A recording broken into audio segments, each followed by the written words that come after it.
have their chance. They'd feed too, in their time. Her pack forms a circle around her, waiting for permission. One of them limps, the one the deer struck, and she flickers her ears at him, smelling. He licks his lips, bows his head. Bruised, he'll heal. She turns her attention to the task at hand. Her mate is chewing at the deer's underbelly, the softest part of its gut, breaking through to offal and treasure. They feed. They all feed. I awoke to birdsong. The sun hadn't yet risen, but the sky was pale, waiting for the first touch of gold. The air smelled fresh, wet, woody. Overhead, the branches of conifers reached. If I lay still, I could see the critters flitting among them, cheeping and trilling, full of themselves, way too manic.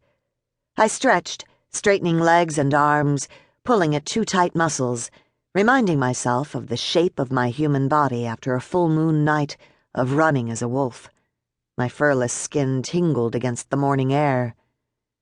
The birds weren't the only ones having fun this morning. My movement woke Ben, who stretched beside me and groaned. Then his arms circled me, his skin warm, flush in contrast to the chill. One hand traveled down my hip.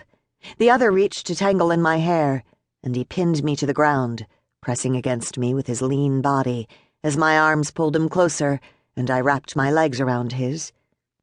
Instead of sleeping with the pack, Ben and I had gone off by ourselves, as we did sometimes, to make love, naked in the wild, and keep the world to ourselves for a little while. Eventually, the cool morning burned away, and the air grew warm. Ben lay pillowed on my chest, arms wrapped around me.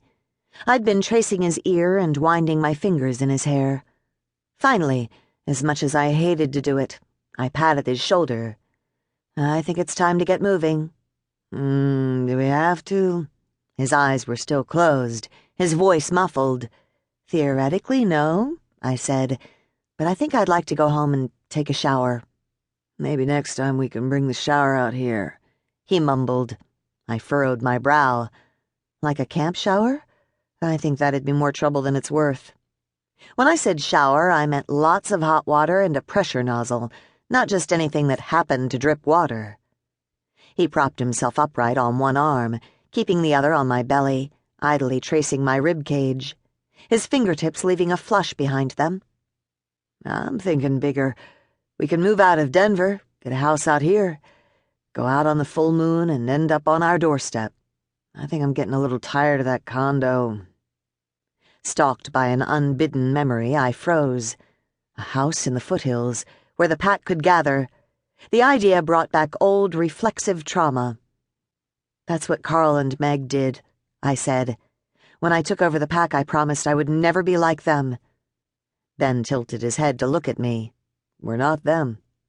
He said it with such simple, declarative finality. If I separated myself from the memories, could I imagine walking out of my own front porch to a view like this every day? Yeah, maybe. You sure you want to take the step away from civilization? Ask yourself this. If you weren't a werewolf, what would you want? Where would you want to live? I couldn't trust my answer, because Wolf was always on the edges, nudging, pointing to certain preferences over others. I'd never eaten rare steak before becoming a werewolf. Now, it was my dinner of choice. I used to want a nice house somewhere, I said. Probably in the suburbs, big yard, good shopping. But now, a house out of the city sounds awfully nice. Yeah, he said.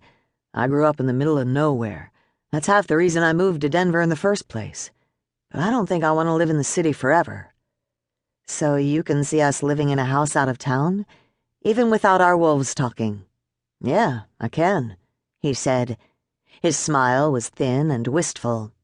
I brushed his hair back from his face, an excuse to touch that expression, that little bit of his soul. He caught my hand and kissed the inside of my wrist. Hey, you guys fall into a ditch or something? Sean's voice carried from the next cluster of trees. If I say yes, will he go away? Ben said. We could only avoid the inevitable for so long. I held Ben's face and kissed him, lips firmly planted against lips that melted against mine.